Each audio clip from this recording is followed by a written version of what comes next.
Alvaro Carreras to Real Madrid. Here we go. The deal is done for the left back to leave Benfica and join Real Madrid. Why Real Madrid signed Alvaro Carreras? Good toes. Well positioned right Asensio, but he's dilly-dallied here and did Courtois foul. Rudiger, another mistake. Dembele, fleet-footed.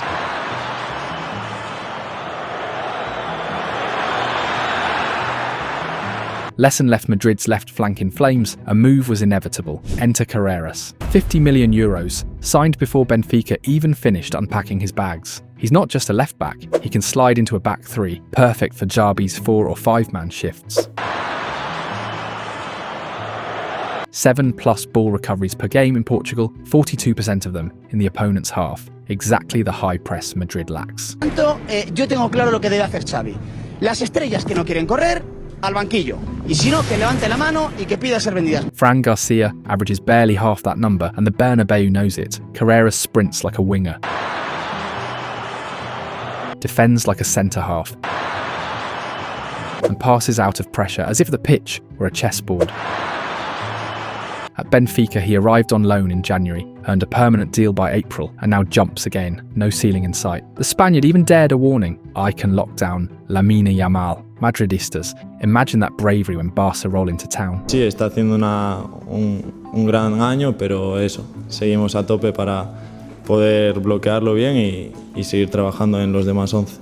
His signing turns recent nightmares, Barcelona, PSG, Milan, Liverpool, into opportunities for redemption. Carreras plugs the Dani Carvajal injury gap and frees Valverde back to midfield destruction. Speed on the flank means Mbappe and Vinicius can stay higher, where they hurt teams most. His crossing adds a new supply line to Lewandowski-style poacher Gonzalo Garcia, and his versatility lets Alonso switch to a 3-2-2-3 press without burning subs. But there's more beneath the headline. Inside, Valdebebas whispers say Carreras isn't the last high-engine recruit this summer. Scouts track 2 other pressing monsters ready to make every superstar run. Rivals should worry. Madrid's soft side is about to grow steel. Carreras is the first bolt in a new armour plate. Stay tuned. The tactical shock Xabi Alonso plans to unveil with him will rattle La Liga to its core. Why is Real Madrid spending big on a left-back who grew up in their academy when they already have Fran Garcia? The answer starts with Ferland Mendy. The Frenchman has been a walking injury report. In La Liga alone, he missed 24 of 38 matches in the 2024/25 season, mostly due to recurring muscle problems. He made his return just in time for the Copa del Rey final, but that only lasted 10 minutes. Mendy had to leave the pitch after suffering a relapse of a torn tendon in his right quad. It's the kind of injury that takes weeks, sometimes months, to fully heal. But here's the kicker. This wasn't new. Since he joined Real Madrid in 2019, Mendy's career has been a roller coaster of promising moments and frustrating injuries. That said, in the 2023-24 season, he was on fire, one of the best left-backs in the world. Rock solid in defence, powerful in one-on-ones, and able to lock down elite attackers. He was untouchable in the starting 11. But in 2024/25, total collapse. One of his lowest moments came during the 4-0 humiliation at home against Barcelona, where his lack of awareness and poor positioning left Madrid completely exposed. It was clear he was never really aware of the defensive line, constantly playing Barca's attackers onside. And honestly, he and Lucas Vázquez made these kinds of mistakes more than once. He was late on defensive cover, slow to close down Barca's players, and didn't look like a defender that was hard to beat. I mean, Lamine Yamal scored with his right foot practically inside the 6-yard box, and Mendy didn't even stick his leg out to block the shot. Lamine Yamal into the roof of the net.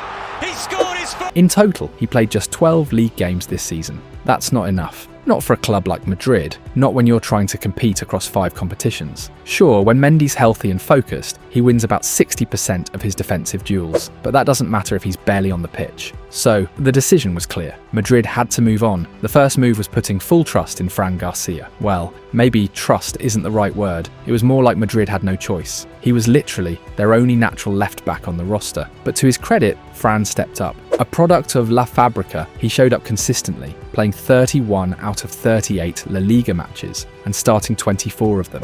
He racked up over 2,100 minutes and put in the kind of shift that fans could at least respect, even if he wasn't exactly world class. Fran made 106 ball recoveries across the league season, that's about 3.4 per game, and engaged in 180 defensive duels. He won just over half of those, making a 54.4%, which isn't amazing, but understandable. Why? Because Fran is built to attack, not to lock things down. He's the classic modern fullback who hugs the touchline, makes those long bombing runs down the left, and tries to combine with midfielders to stretch the field. He's all about width and depth. And still, despite being more offensive than defensive, he managed to notch 5 assists and score 1 goal in 54 total appearances this season. And here's the kicker, one of those assists and that lone goal came under Xabi Alonso's leadership during the Club World Cup. It's a sign that maybe Fran can thrive in a better system. But here's where the debate begins. Alvaro Carreras' signing is now completely official. Real Madrid paid €55 million to bring him back to the club. So, what's next? 5 right now for left back who can play centre back, I guess. So it gives you a bit of an option too. But who's only had, let's be honest, one really good season in Portugal with Benfica, and that's it. I think it's a lot of money. We saw Fran Garcia being decent in the Club World Cup. There's still Ferland Mendy there. And I'm not sure how much Real Madrid really need somebody like Carreras, suddenly at that price. But it seems that they are okay with it and that they would pay the money.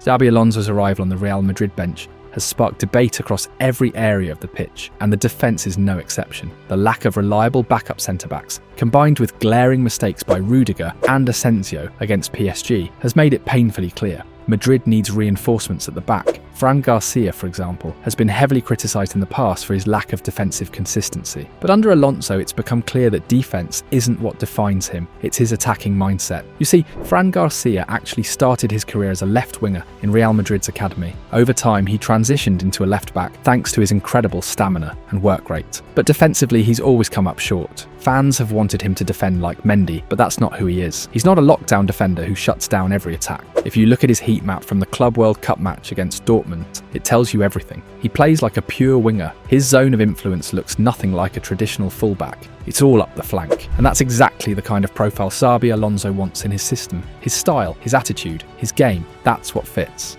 Creo que está haciendo un grandísimo torneo, no solo hoy, creo que todos los partidos está jugando con un nivel de concentración, de intensidad top, que es lo que necesitamos. Está interpretando muy bien con balón, sin balón, cuando tiene que saltar o cuando tiene que esperar. Y hoy creo que se ha beneficiado mucho de la posición de Vini. Vini atraía mucho, tenía casi a 2 jugadores pendientes de él y él entraba un poquito desde segunda línea, tanto en el gol como en un par de ocasiones que ha roto en la primera parte. O sea que me alegro mucho por Fran, porque es un chico de la casa, que tiene una actitud top, es un ejemplo de cómo se prepara, de cómo quiere dar el máximo y ha redondeado el buen torneo que está haciendo hasta ahora con el gol. El otro día se lo dije, llega, si estás lejos no vas a meter, si llegas puedes meter, y hoy estaba donde tenía que estar. Now that Alvaro Carreras' signing's official, we can start connecting the dots. It's clear Xabi Alonso sees him as more than just a backup. He could be used to directly compete with Fran Garcia for the left-back role, or even slot into a back 3, leaving the entire flank to Fran. What's certain is that Carreras brings real positional competition to the squad, something the team was sorely lacking last season. This changes the dynamic. Neither player can feel comfortable or secure. Every training session becomes a battle for minutes. And that kind of internal pressure, it pushes players to grow. That's exactly what this team needs.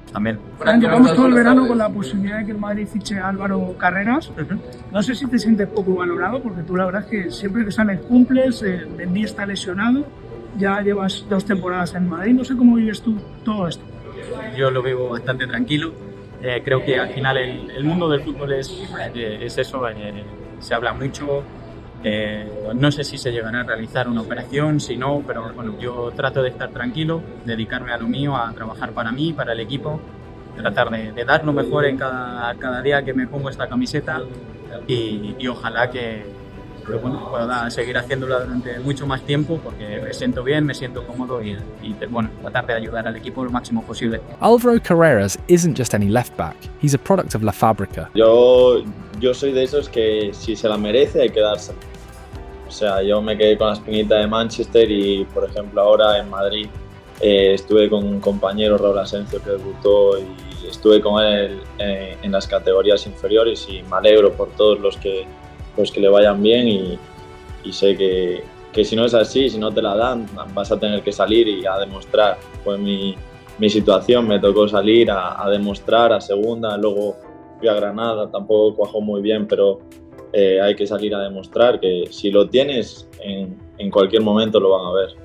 He knows what Real Madrid demands because he lived it from the inside, spending 3 full seasons in the club's youth system, from the U15s to the U19s. Then, chasing a bold leap early in his career, he signed for Manchester United. And from 2022 onward, his path became a journey of growth, loan spells at Preston North End, Granada in La Liga, and finally Benfica. Though he never made a first-team debut with United, the Galician defender was sold to Benfica in 2024 for €6 million. That's where everything changed. This past season, Carreras exploded. He became one of Benfica's most important players, racking up 52 matches, 4 goals and 5 assists. But his impact goes beyond raw numbers. Carreras isn't just a full-back who runs the flank. He plays with real tactical intelligence. He knows when to pin defenders, when to overlap, and when to time his runs from deep. He's excellent at activating the wide channels during positional attacks and giving structure to the final third. In the 2024-25 Primera Liga, he averaged 3.6 crosses per game, most of them coming from the final third. Even more impressive, 67% of those crosses were low and driven, aimed at the near or far post, clearly intended to find the striker or winger in prime scoring zones. He's also fearless going forward, averaging 4.1 offensive duels per game, showing his confidence in one-on-one situations and his ability to create numerical superiority in wide areas. In the build-up phase, Carreras is always available as an outlet on the outside, constantly offering a passing option to help maintain width. His positioning keeps the field stretched, giving his teammates more space to operate. And when the ball shifts to the weak side of the opponent's shape, he explodes forward with purpose, either forcing the rival winger to track back or creating a 2 versus 1 overload in favour of his team. Carreras has averaged 1.2 key passes per match and completed over 48 progressive carries this season. Clear evidence that he's not just a runner, but a reliable path for offensive progression. In the opponent's half, he's made 35 passes that broke defensive lines, helping Benfica bypass mid-blocks and activate second-line players in dangerous positions. What really sets him apart, though, is his decision-making in the final third. When he reaches the end line, he doesn't just blindly cross the ball, he makes calculated choices, whether it's picking out a late runner, creating space for a second ball opportunity, or catching the defense mid-reset. Carreras consistently creates advantages in high-stakes moments. This is a tactical weapon with purpose and precision. Now, it's crucial that Carreras adapts to playing as a third centre-back, and here's the good news, he's already done it at Benfica.